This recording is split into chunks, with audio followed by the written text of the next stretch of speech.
देश के प्रधानमंत्री श्रीमान नरेंद्र मोदी जी का हृदय से आभार प्रकट करना चाहता हूं। किसानों की सेवा और कृषि की सेवा का दायित्व उनके नेतृत्व में मुझे सौंपा गया है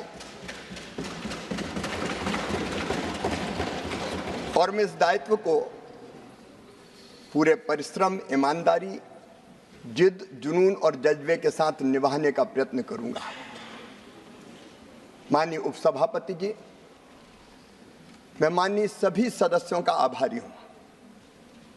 माननीय देवेगौड़ा जी जैसे एक्स प्राइम मिनिस्टर, उन्होंने अपने विचार प्रकट किए। पक्ष के और विपक्ष के सभी माननीय सदस्यों ने अपने विचार प्रकट किए हैं। चर्चा सार गर्भित थी। मैं माननीय सदस्यों को विश्वास दिलाना चाहता हूं कि चर्चा में जो सकारात्मक सुझाव आपने दिए हैं उन पर सरकार गंभीरता के साथ विचार करेगी और उनमें से जो व्यवहारिक होंगे निश्चित तौर पर किसानों के हित में सरकार सकारात्मक कदम उठाएगी, उठाने का प्रयत्न करेगी। माननीय उपसभापति जी, भारत अत्यंत प्राचीन और महान राष्ट्र है। 5000 साल से तो ज्यादा ज्ञात इतिहास है हमारा। जब दुनिया के विकसित राष्ट्रों में सभ्यता के सूर्य का उदय नहीं हुआ था, तब हमारे यहाँ वेदों की ऋचाएं रच दी गई थी। हमारे यहाँ ऋषियों ने कहा एकम सद विप्रा बहुधा वदंती। सत्य एक है, विद्वान उसको अलग अलग तरीकों से कहते हैं। इस चर्चा को मैंने इसी रूप में लिया है कि लक्ष्य एक है, किसानों का कल्याण। तरीके अलग अलग हो सकते हैं, रास्ते अलग अलग हो सकते हैं। हम प्रयत्न करेंगे कि सारे सुझाव को समाहित करते हुए आगे बढ़ें। लेकिन माननीय उपसभापति जी, जितना हमारा राष्ट्र प्राचीन है उतनी हमारी खेती भी प्राचीन है। हजारों साल पहले से भारत में कृषि होती रही है। हमने बचपन में कई पौराणिक संदर्भ पढ़े हैं। जब ऋषि भी बच्चों को शिक्षा देते थे गुरुकुल में, तब भी उनके पास खेती होती थी और हमारे उस समय के बच्चे सीखते भी थे, पढ़ते भी थे और करते भी थे। इस कृषि को इसी भाव से लेकर हम कैसे किसानों के लिए बेहतर काम कर सकते हैं, उसका हम प्रयत्न करेंगे। माननीय उपसभापति जी, मैं तो सीधे सीधे अपनी बात कहना चाहता था, लेकिन जब चर्चा का प्रारंभ हमारे विद्वान मित्र सुरजेवाला जी ने किया तो उनने थोड़ा छेड़ दिया। माननीय उपसभापति जी, हम किसी को छेड़ते नहीं हैं, लेकिन अगर कोई छेड़ दे तो फिर छोड़ते भी नहीं। और इसलिए मैं वहीं से आरंभ करना चाहता हूं। बेहतर होता वो आज यहां उपस्थित होते। माननीय उपसभापति जी, उनको याद भी आए तो शकुनी याद आए। शकुनी, चौपड़, चक्रव्यूह और इन सारे शब्दों का संबंध है अधर्म से। जाकी रही भावना जैसी, प्रभु मूरत देखी सुन तैसी। शकुनी मतलब छल, धोखे और कपट के प्रतीक थे। चौपड़ में तो धोखे से ही हराया गया था।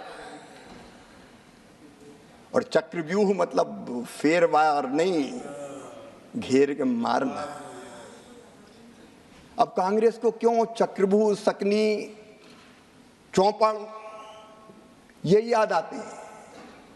माननीय उपसभापति जी, जब महाभारत काल में हम जाते हैं तो हमें तो भगवान श्री कृष्ण याद आते हैं। यदा यदा ही धर्मस्य ग्लानिर्भवति भारत अभ्युत्थानम धर्मस्य तदात्मानं सृजाम्यहम् परित्राणाय साधूनां विनाशाय च दुष्कृताम धर्म संस्थापनार्थाय संभवामि युगे युगे।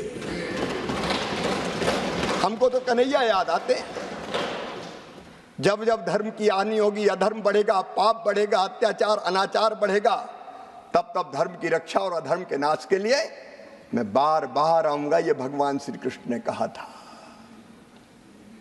लेकिन अनीति और अधर्म किसने किया? ठगी किसने की? माननीय उपसभापति जी, कांग्रेस के डीएनए में ही किसान विरोध है, मैं ये कहना चाहता हूं। ये आज से नहीं, प्रारंभ से ही कांग्रेस की प्राथमिकताएं गलत रही है। हमारे प्रथम प्रधानमंत्री स्वर्गीय पंडित जवाहरलाल नेहरू जी, मैं उनका आदर करता हूं, लेकिन भारतीय परंपरा खेती के बारे में उसका निर्वाह नहीं किया।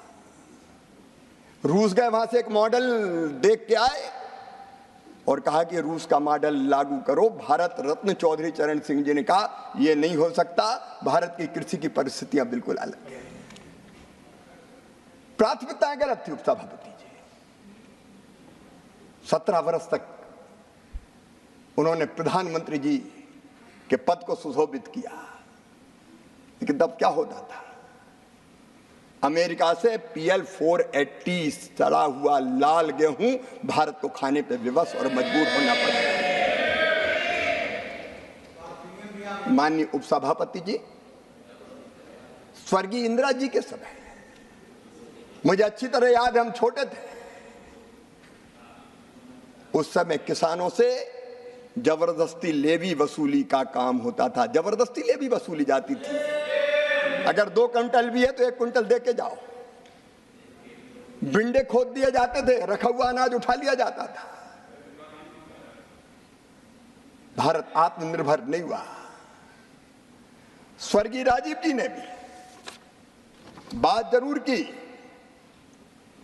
उन्होंने बात अवश्य की एग्रीकल्चर प्राइस पॉलिसी की, लेकिन किसानों की आय बढ़ाने के लिए कोई सार्थक कदम नहीं उठाए। यहां तक कि माननीय उपसभापति जी, उदारीकरण का प्रारंभ हुआ। स्वर्गीय नरसिम्हा राव जी, मनमोहन सिंह जी उस समय वित्त मंत्री थे, लेकिन उस समय भी कृषि से जुड़े उद्योगों को डी लाइसेंसिंग नहीं किया गया, क्योंकि प्राथमिकता गलत थी। और माननीय उपसभापति जी, 2004 से 2014 के बीच की मैं क्या बात कहूं। उस समय ये भारत जो प्राचीन और महान राष्ट्र है, जिसने दुनिया को ज्ञान का प्रकाश दिया था, उस समय घोटालों के देश के रूप में दुनिया में जाने लगे। 2G, 3G, 4G। माननीय उपसभापति महोदय, प्लीज। और तब भारत की राजनीति में, आप धैर्य से सुनिए, तब भारत के राजनीतिक चित्र पर उदय हुआ एक दैदीप्यमान सूर्य का, जिसने सारे देश को आशा और विश्वास से भर दिया। उनका नाम था नरेंद्र मोदी। कांग्रेस की प्राथमिकताएं गलत थी। मोदी जी के नेतृत्व में प्राथमिकताएं बदलने का काम हुआ। और खेती के लिए माननीय अध्यक्ष जी, हमारी 6 प्राथमिकताएं मैं आपके सामने निवेदन करना चाहता हूं। 6 प्राथमिकताएं। नंबर 1, उत्पादन बढ़ाना।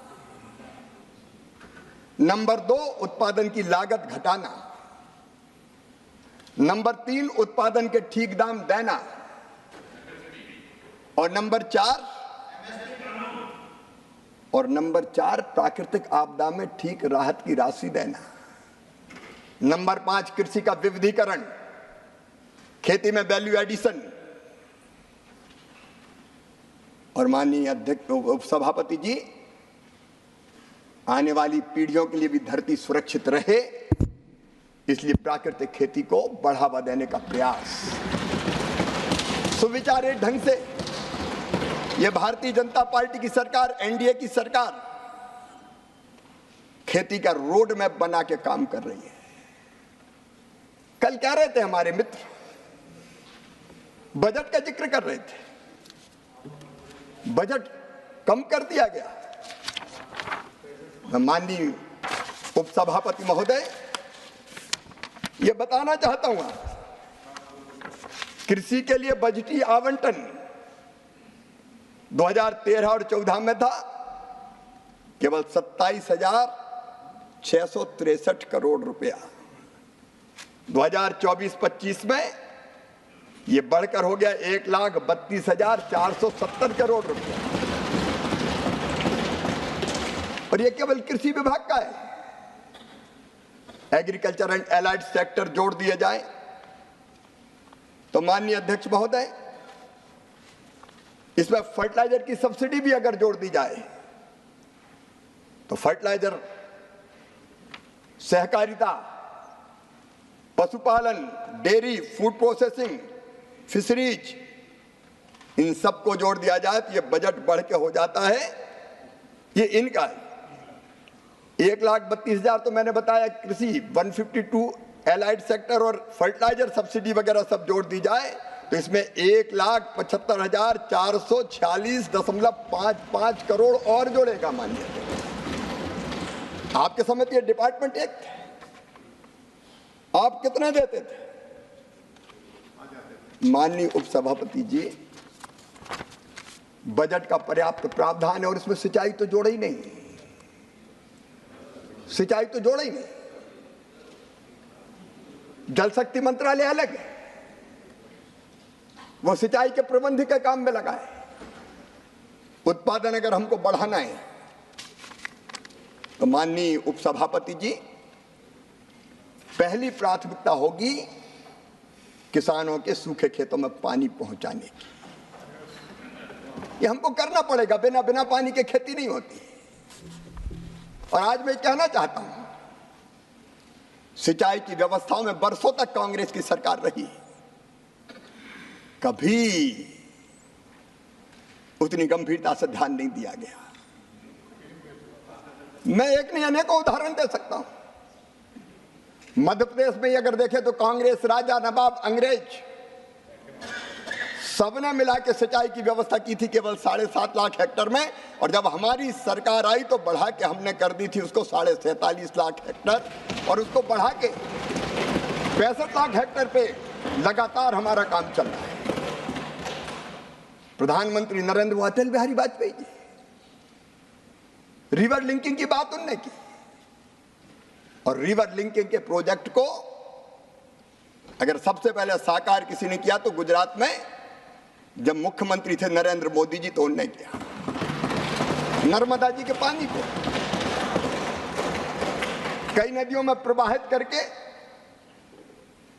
उन्होंने जो नदियां समाप्त हो गई थी उनको जीवित करने का काम किया।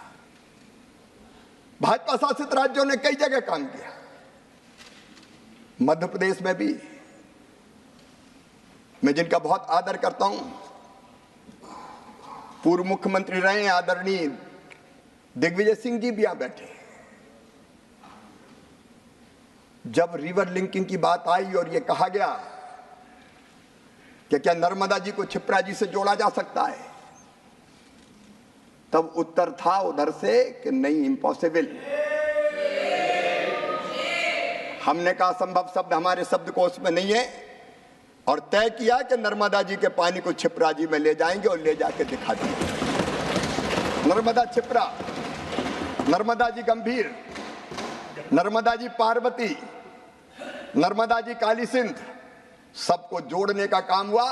और आज नरेंद्र मोदी जी के नेतृत्व में कैन और बेतवा को जोड़ने के प्रोजेक्ट को भी स्वीकृति दे दी गई है। 20 लाख हेक्टेयर जमीन, 20 लाख एकड़ जमीन में सिंचाई, सिंचाई पहली प्राथमिकता होनी चाहिए थी। बाण सागर जैसे बांध एक नहीं अनेकों बरसों तक पूरे नहीं हुए, क्योंकि खेती, किसान प्राथमिकता नहीं था। आज मुझे गर्व यह कहते हुए कि प्रधानमंत्री नरेंद्र मोदी जी के नेतृत्व में प्रधानमंत्री सिंचाई योजना पर भी काम चल रहा है और उसके साथ साथ एक नहीं अनेकों सिंचाई की योजनाएं जिस पर हम काम कर रहे हैं। सूक्ष्म सिंचाई की योजनाओं पर हमारा काम चल रहा है। माननीय सभापति महोदय, मेरा सौभाग्य है आपके सामने कृषि पर बोलने का मुझे अवसर मिल रहा है। मैं निवेदन कर रहा था कि पुरानी सरकारों की, कांग्रेस की सरकारों की प्राथमिकताएं गलत थी। यह सरकार भारतीय जनता पार्टी की, एनडीए की। हमने लगातार प्रयत्न किए, उत्पादन की बात हो रही थी। आज मैं बताना चाहता हूं, इन अच्छे प्रयत्नों के कारण सिंचाई के हमने उत्तम बीजों का आईसीआर ने उत्तम बीज बनाए और अभी भी 109 नई बीज की क्वालिटी हम जारी करने वाले हैं, क्योंकि उपज अगर बढ़ाना है तो अच्छे बीज चाहिए, जलवायु अनुकूल जीव चाहिए, बेहतर सिंचाई चाहिए, अच्छा आदान चाहिए। और 10 साल से मोदी जी के नेतृत्व में ये हो रहा है। और इसलिए उत्पादन अगर आप देखेंगे तो 2023-24 में खाद्यान्न का उत्पादन केवल 329 मिलियन, 23-24 में खाद्यान्न का उत्पादन 329 मिलियन टन तक माननीय सभापति महोदय पहुंच गया है। और इस समय अगर हम हॉर्टिकल्चर देखें, बागवानी देखें, तो 23-24 में बागवानी का उत्पादन 352 मिलियन टन तक पहुंच गया है। हम यहां रुकेंगे नहीं, आगे बढ़ेंगे। कल दलहन और तिलहन की बात हो रही थी। जब उधर की सरकार थी माननीय सभापति महोदय, दलहन का उत्पादन, तिलहन का उत्पादन वो प्राथमिकता नहीं थी, लगातार घट रहा था। लेकिन मुझे कहते हुए गर्व है कि दलहन और तिलहन के क्षेत्र में भी अब तेजी से काम हो रहा है और उत्पादन लगातार बढ़ रहा है। उत्पादन बढ़ रहा है, उत्पादकता बढ़ रही है। और माननीय अध्यक्ष महोदय, कल बात फर्टिलाइजर सब्सिडी पे की गई। आज मैं आंकड़े आपके सामने रखना चाहता हूं, आपके सामने आंकड़े रखना चाहता हूं। जब उधर की सरकार थी तब माननीय अध्यक्ष महोदय 13-14 में, माननीय सभापति महोदय 13-14 में फर्टिलाइजर सब्सिडी थी 71,280 करोड़। लेकिन पिछले साल 23-24 में फर्टिलाइजर सब्सिडी थी 1,95,420 करोड़। मैं वर्षवार बता सकता हूं। 18-19 में 73,435 करोड़। और इस साल कह रहे थे वर्षवार मेरे पास आंकड़े हैं कि घटा दी गई है। आज मैं कहना चाहता हूं माननीय सभापति महोदय,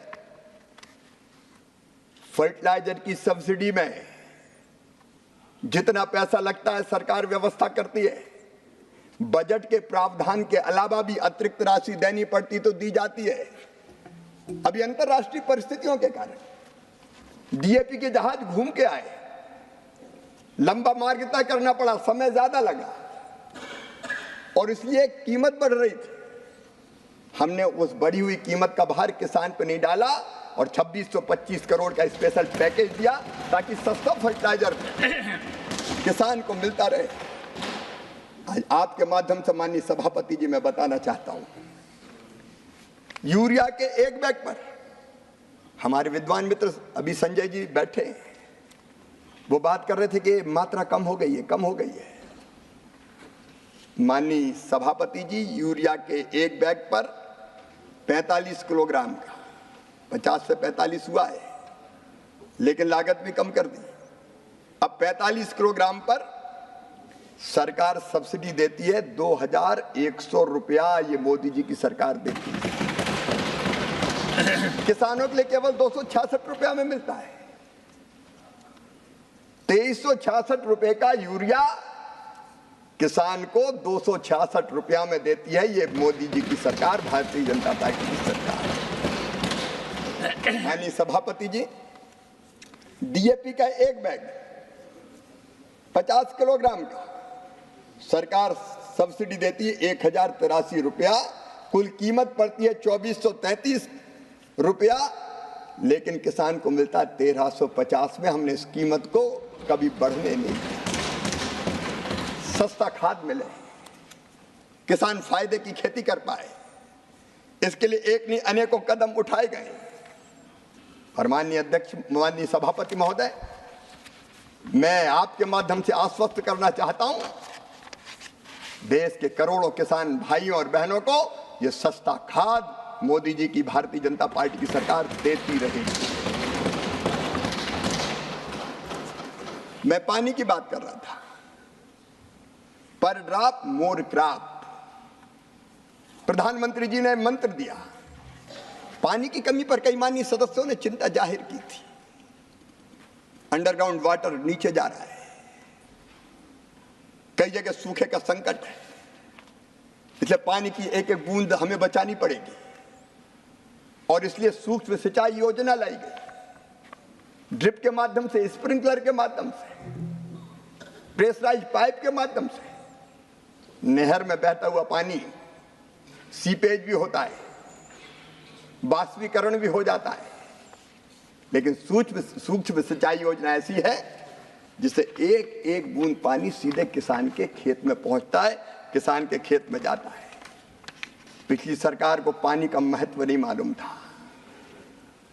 माननीय सभापति जी, अब सूक्ष्म सिंचाई योजना में अगर आप देखेंगे तो इस सरकार ने 23-24 तक 14-15 से 21,312 करोड़ रुपया खर्चा किए हैं और हमने तेजी से क्षेत्रफल को बढ़ाने का काम किया है।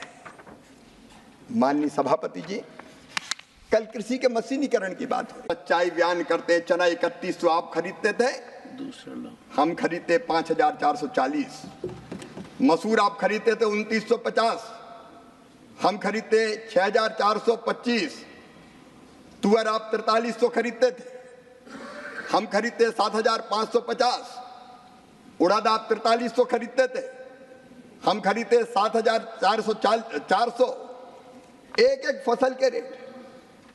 और एक बात मैं और कहना चाहता हूं आपके माध्यम से देश के किसानों से, दलहन में देश को आत्मनिर्भर बनाना है, आयात पर निर्भरता समाप्त करना है और इसलिए सरकार ने फैसला किया कि अरहर हो, मसूर हो, उड़द हो, जितनी किसान पैदा करेंगे पोर्टल पर रजिस्ट्रेशन करवाए, पूरी की पूरी खरीदी जाएगी। एमएसपी पे पूरी की पूरी खरीदी।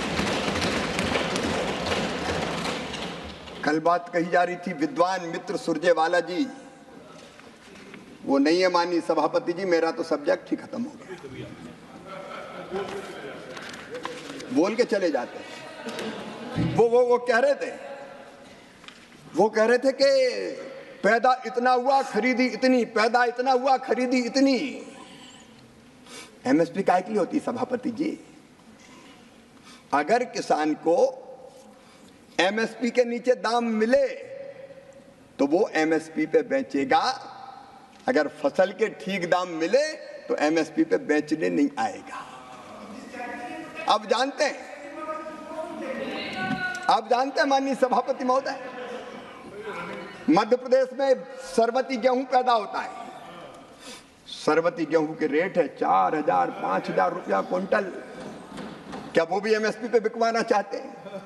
हरियाणा में, पंजाब में, मध्य प्रदेश में बासमती राइस होता है, अच्छे दाम मिलते हैं। कनाडा, अमेरिका, आज भारत का बासमती राइस धूम मचा रहा है। 40,000 करोड़ रुपए का हमने निर्यात किया माननीय सभापति। अच्छे दाम मिलेंगे तो जबरन बेचने आए, तुम तो एमएसपी पे ही खरीदो। दालों के कई बार अच्छे दाम मिलते हैं और जब अच्छे दाम मिलेंगे तो एमएसपी पे खरीद कैसे होगा? और सब किसान पूरा बेचते नहीं है।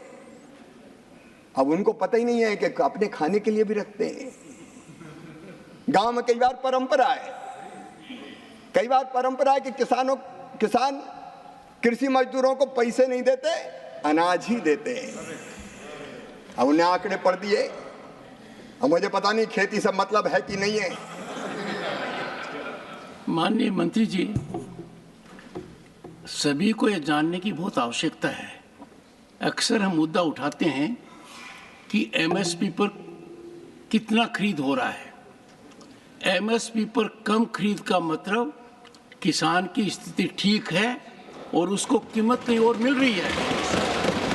तो आज के दिन सदन की आज के दिन मेरी बात सुनिए, आज के दिन आवश्यकता है कि हम किसान की समस्या को सही दृष्टि में समझें।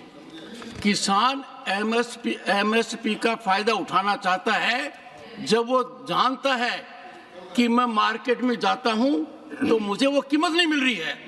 तो ये जो आर्ग्यूमेंट हुआ, मुझे भी बड़ी आहत हुआ इस बात को लेकर, और तब मुझे व्यवस्था में कहना पड़ा कि किसान का क्या समझने की आवश्यकता है। एमएसपी का मतलब किसान के पास मार्केट में कीमत उपलब्ध नहीं है, इसलिए व्यवस्था में किसान को एमएसपी पर बेचना पड़ेगा। अच्छी व्यवस्था यह है कि किसान को वाजिब दाम मार्केट के हिसाब से मिले, और मार्केट जब उसको सपोर्ट नहीं करता है तो एमएसपी आती है। तो एमएसपी में खरीद कम होती है, इसका संकेत है कि किसान की हालत ठीक है। पर एमएसपी का निर्धारण एक लगातार ऊपर चढ़ना चाहिए और उसकी ओर आप कार्यरत रहेंगे, मैं मानकर चलता हूं। वो बढ़ना चाहिए, क्योंकि आप एमएसपी तय करेंगे तो मार्केट फोर्सेस भी कंट्रोल होंगी। धन्यवाद माननीय सभापति जी।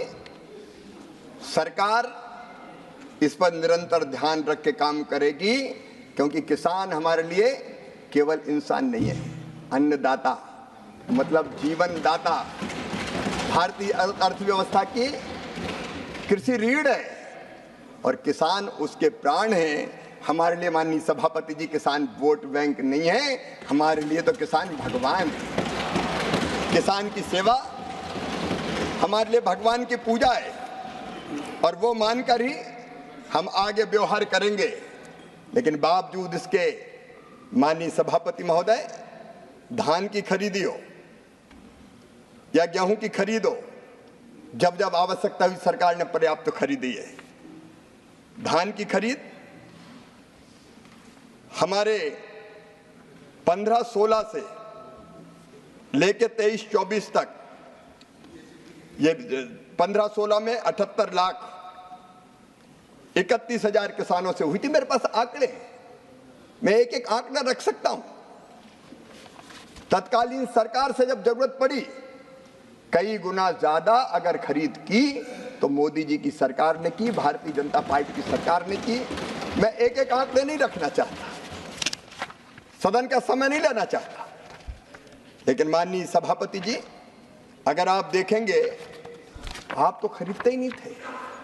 दलहन 2004-05 से 13-14 तक कितना खरीदा गया? दलहन खरीदा गया केवल 6,29,000 मीट्रिक टन। लेकिन यह सरकार है जिसने 14-15 से 23-24 तक 1,70,00,000 मीट्रिक टन दलहन खरीदा। जब किसान को जरूरत पड़ी, हम पीछे नहीं हटे। हम ना तो पीछे हटे और ना किसान कल्याण में पीछे हटेंगे।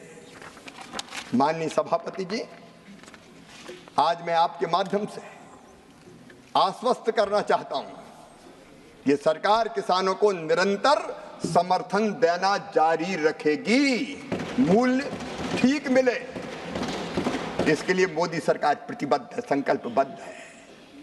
माननीय सभापति जी, क्रेडिट की, कर्ज की बात हो रही थी। मैं अभी बात कर रहा था प्रारंभ में, सकनी, चौपड़, ठगी, ये कर्ज की बात करते हैं अपने घोषणा पत्रों में, केंद्र के और राज्य के। एक बार नहीं, अनेकों बार का। जैसे ही हम सरकार में आएंगे, सारे कर्जे माफ कर दिए जाएंगे।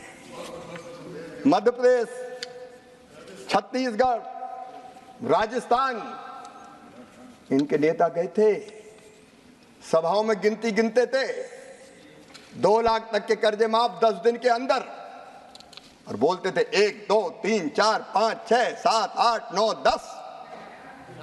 10 दिन में कर्जा माफ, नहीं तो 11वें दिन मुख्यमंत्री हटा दिया जाएगा। लोगों ने एक बार जिता दिया 18 में, इंतजार करते रहे। 10 दिन हो गए, 1 महीना हो गया, 1 साल हो गया, कर्जा माफ नहीं हुआ। तो 1.25 साल में फिर से कांग्रेस की सरकार ही चली गई मध्य प्रदेश में, और दोबारा माननीय सभापति महोदय, दोबारा सरकारें वहां लौट के नहीं आई, क्योंकि ये छल और फरेब और ठगी अगर करती किसान के साथ तो कांग्रेस करती है, कांग्रेस करती है। ये तीन शब्द डिलीट होंगे। मैं क्षमा चाहता हूं माननीय सभापति जी। क्रेडिट और कर्जा माफी, माननीय सभापति जी, अगर हम क्रेडिट की बात देखें, कर्जा कितना मिलता था किसानों को? जब कांग्रेस की सरकारें थी तब किसानों के क्रेडिट कार्ड की व्यवस्था नहीं थी। मैं आज प्रणाम करना चाहता हूं स्वर्गीय पंडित अटल बिहारी वाजपेयी जी को। उन्होंने किसानों की उस तकलीफ को समझा और किसान क्रेडिट कार्ड की व्यवस्था के अंतर्गत कम ऋण पर किसानों को कर्जा मिलना प्रारंभ हुआ। माननीय सभापति जी, आज मुझे कहते हुए प्रसन्नता है कि हमारे छोटे किसान, जिनको ऊंची ब्याज की दरों पे साहूकार से कर्जा लेना पड़ता था और उसका भारी ब्याज चुकाना पड़ता था, आज ऐसे किसानों को क्रेडिट कार्ड के माध्यम से 7% उसमें भी समय पे चुकाए तो 3% और कम किया जाता है, केवल 4% दर पर 4% ब्याज की दरों पर कर्जा दिया जा रहा है। और ब्याज सब्सिडी के बजट में भी माननीय सभापति जी 3.6 गुना वृद्धि हुई है। 14-15 में केवल 6,000 करोड़ थी, 24-25 में बढ़ के हो गई 22,600 करोड़ रुपया। पिछले 10 सालों में 1,44,000 करोड़ से अधिक की ब्याज सब्सिडी। मंत्री, this amount is interest subsidy. Interest subsidy.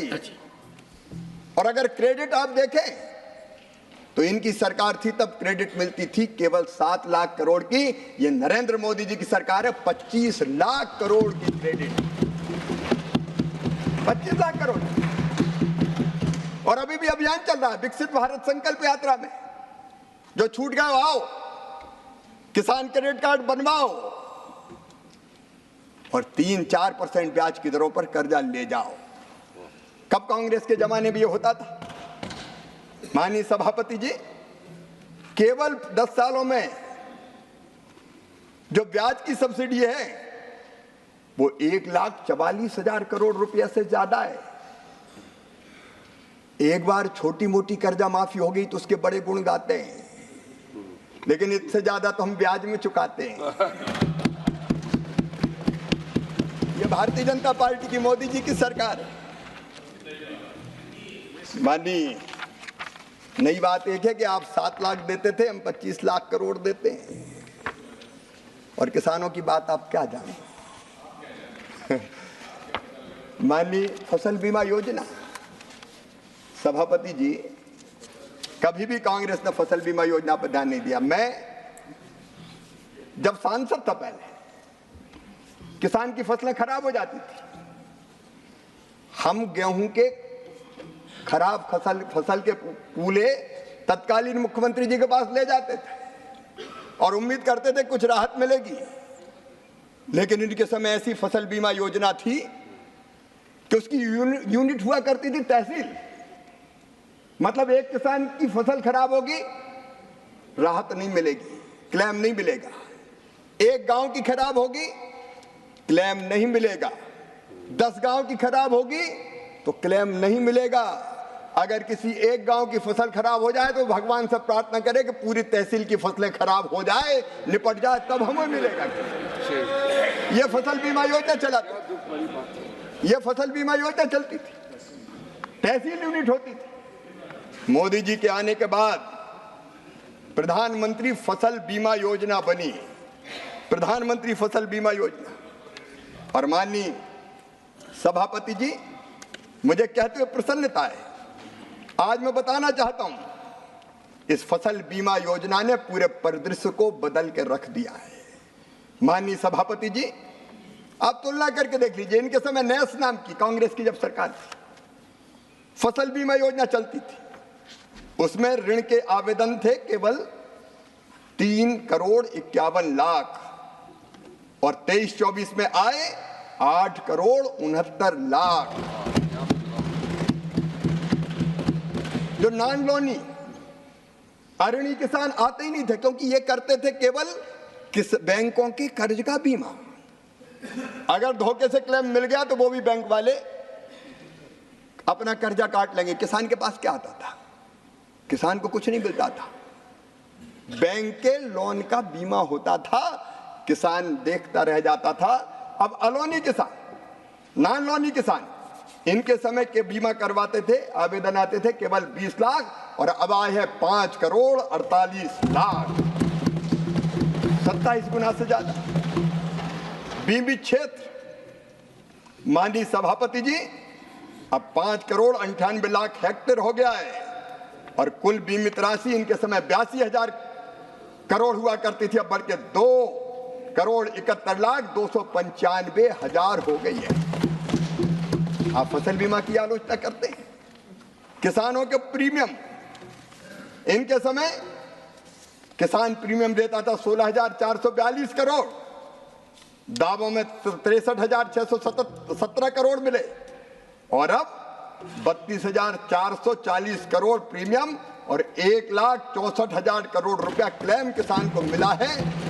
ये अपने आप में दर्शाता है कि किसान को अगर नुकसान होता है तो क्लेम दिया जाता है। ये दुनिया की सबसे बड़ी फसल बीमा योजना है जो प्रधानमंत्री नरेंद्र मोदी जी के नेतृत्व में चल रही है। और माननीय सभापति जी, आज कल कई देश इस योजना का अध्ययन करने आ रहे हैं, जिनको अपने यहाँ फसल बीमा योजना लागू करनी है। माननीय अध्यक्ष महोदय, मैं आपसे निवेदन करना चाहता हूं, जब कांग्रेस की सरकार थी एक समस्या और थी, किसानों ने तो देश के अन्न के भंडार भर दिए, उत्पादन बढ़ा हुआ उत्पादन फसल के उपरांत वो बेचने में अगर समय चाहिए तो रखें कहां? रखने की जगह नहीं थी। मुझे याद है माननीय सभापति जी, एक बार जब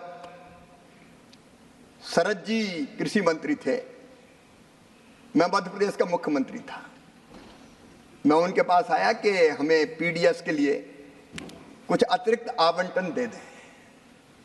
उनका दे कहां से दें, तुम प्रोक्योरमेंट कितना करते हो? तब मध्य प्रदेश से ज्यादा प्रोक्योरमेंट नहीं होता था, लेकिन हमने संकल्प लिया और मुझे कहते हुए गर्व है कि कृषि के उत्पादन को मध्य प्रदेश में 2004-05 में, जब कांग्रेस की सरकार थी, वो लगभग 1,19,00,000 मीट्रिक टन था, बढ़ के उस समय की बात बता रहा हूं मैं, 6,19,00,000 मीट्रिक टन हो गया था। अब हमारे सामने समस्या आई कि रखे कहां? खेत में गेहूं, खलिहान में गेहूं रखने की जगह नहीं, क्योंकि बियर हाउस तो कांग्रेस के जमाने में कभी बने नहीं, रखे कहां? और जब रखने की व्यवस्था नहीं थी तो औने पौने दाम पे बेचना पड़ता था। ना कोल्ड स्टोरेज थे, ना बियर हाउस थे, ना राइपनिंग चैम्बर थे, ना ग्रेडिंग साल्टिंग की व्यवस्था थी, और उसके कारण औने पौने दाम पे कई बार किसान को अपने उत्पाद को बेचना पड़ता था और लॉसेस भी बहुत होते थे। मैं धन्यवाद देना चाहूंगा प्रधानमंत्री श्रीमान नरेंद्र मोदी जी को, एग्रीकल्चर इंफ्रास्ट्रक्चर फंड की योजना बनी और योजना बद्ध तरीके से तय किया। कि किसान का उत्पाद रखने के लिए बेहतर इंफ्रास्ट्रक्चर बनाइए।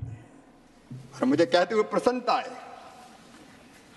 माननीय सभापति जी कि बढ़ते हुए भंडारण को बढ़ते हुए उत्पादन को देखते हुए इस एग्रीकल्चर इंफ्रा फंड कल कह रहे थे सुरजेवाला जी, इतना प्रावधान था, इतना ही हुआ। अब वो पता नहीं कौन से साल के आंकड़े पढ़ लेते हैं।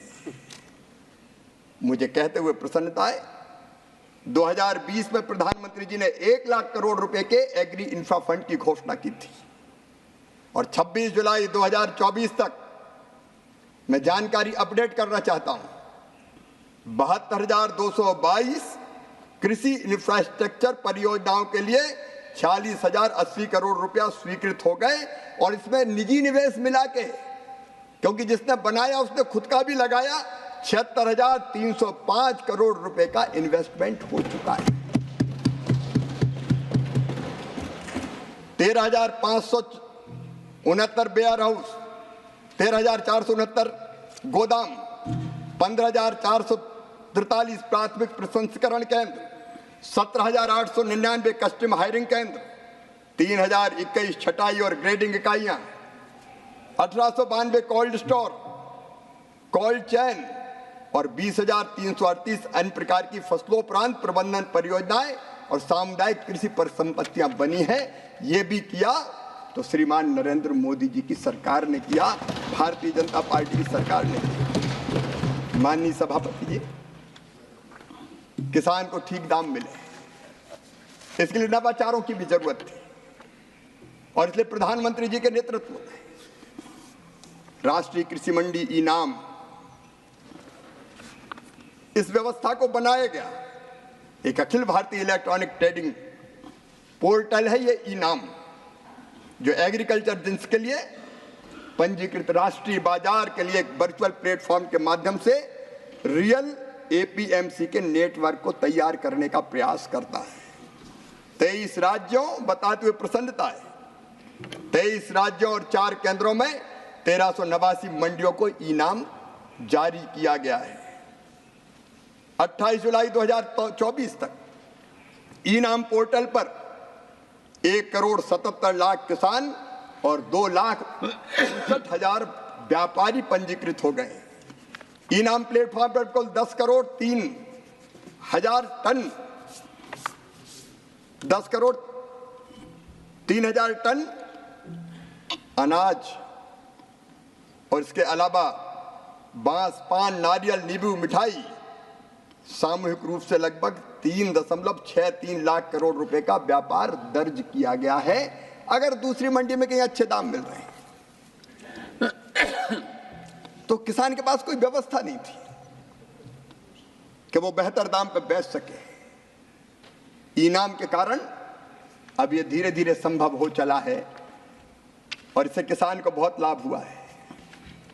माननीय सभापति जी, हम जानते हैं कि हमारे यहाँ खेत की जोत का आकार छोटा है। 85% किसान हमारे लघु हैं, सीमांत हैं। उनके पास खेती में लगाने को ज्यादा पैसा नहीं होता। अगर खाद खरीदना, बीज खरीदना इंडिविजुअल जाता है तो ज्यादा समय लगता है, पैसा लगता है। अगर उत्पादन हो गया, अकेले को बेचना उतना हुआ ही नहीं तो ट्रांसपोर्टेशन में खर्चा लग जाता है।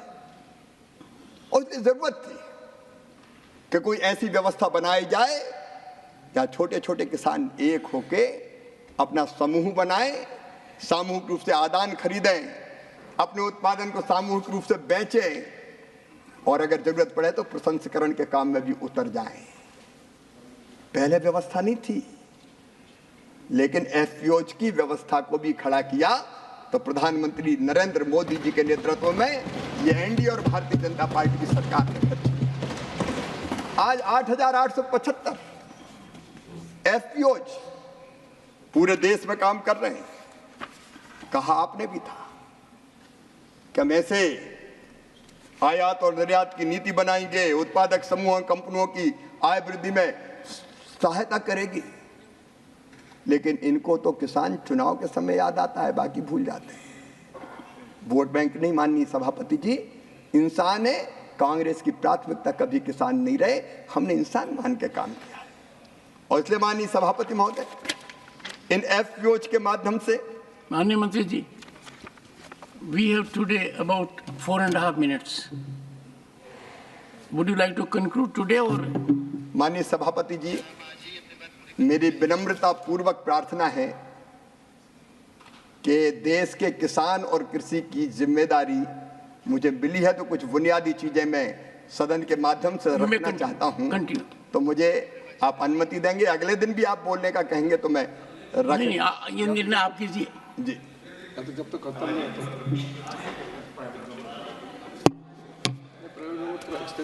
होता। माननीय सभापति जी, मैं यही कह रहा था कि भारत सरकार ने 2020 में 6,865 करोड़ रुपए के कुल बजट के साथ 10,000 कृषक उत्पादक संगठन मतलब एफपीओज के संवर्धन और गठन की योजना प्रारंभ की थी, और मुझे खुशी है कि 8,875 बन गए, जिनने 4,165 एफपीओ को 210 करोड़ रुपए की मैचिंग इक्विटी भी जारी की गई है, और उनमें से कई एफपीओज बड़ी सफलता के साथ चल रहे हैं।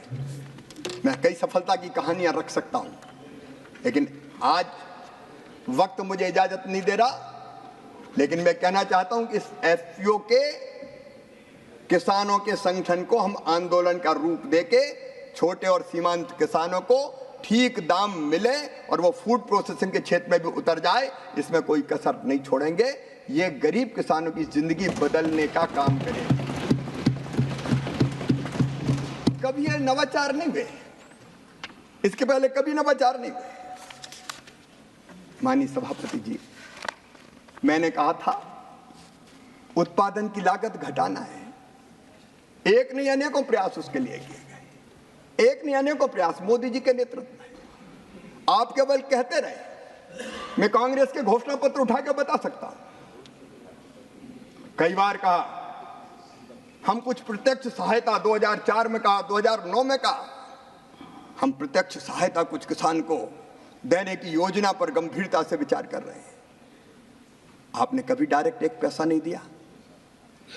मुझे आज कहते हुए खुशी है, छोटे छोटे किसान, लघु सीमांत, कई बार खाद के लिए पैसे की जरूरत पड़ती, कई बार बीज के लिए पैसे की जरूरत पड़ती, तो उनको जाना पड़ता है सूद पर पैसा देने वालों के पास।